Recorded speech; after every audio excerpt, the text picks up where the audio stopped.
From the political battlefield to actual ones in Africa now, where China is making new forays, Chinese weapons are taking over Africa. Beijing is signing weapons deals with its existing allies in Africa and is also wooing potential partners with its supply of arms. China has already delivered warships to Djibouti and to Mauritania and drones to Nigeria and the Democratic Republic of Congo. According to Stockholm International Peace Research Institute, at least 21 countries in Sub-Saharan Africa received Chinese arms between the years 2019 and 2023. Sale of weapons in Africa is much more than just a source of revenue for China. It wants to be the preferred partner for African nations.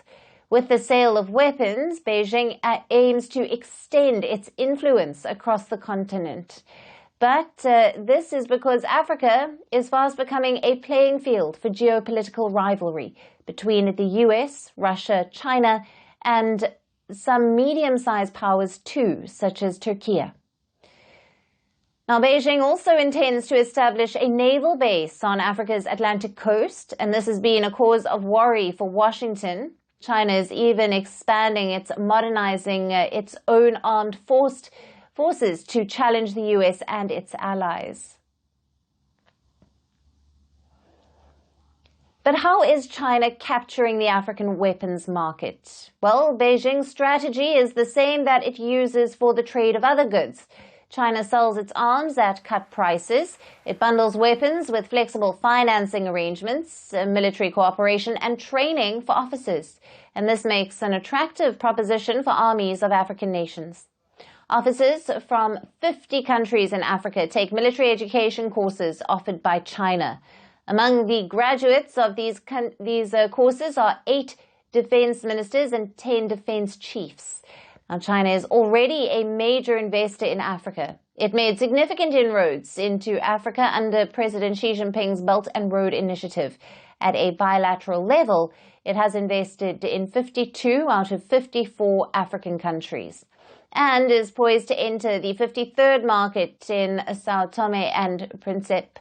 Now, China has even dethroned Russia to become the largest arms supplier to Sub-Saharan Africa.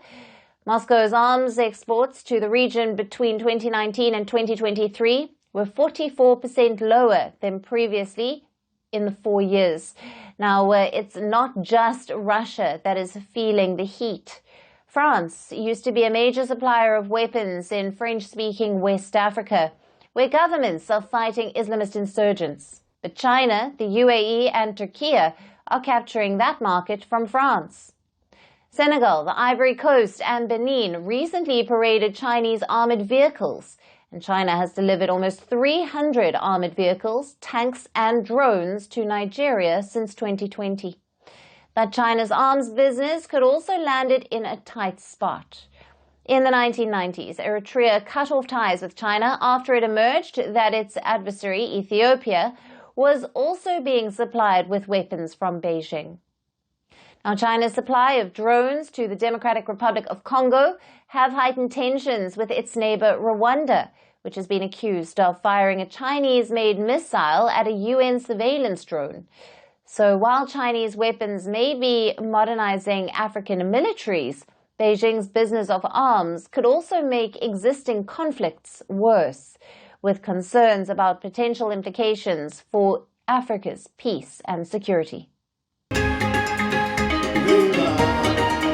South Africa's May 29th elections.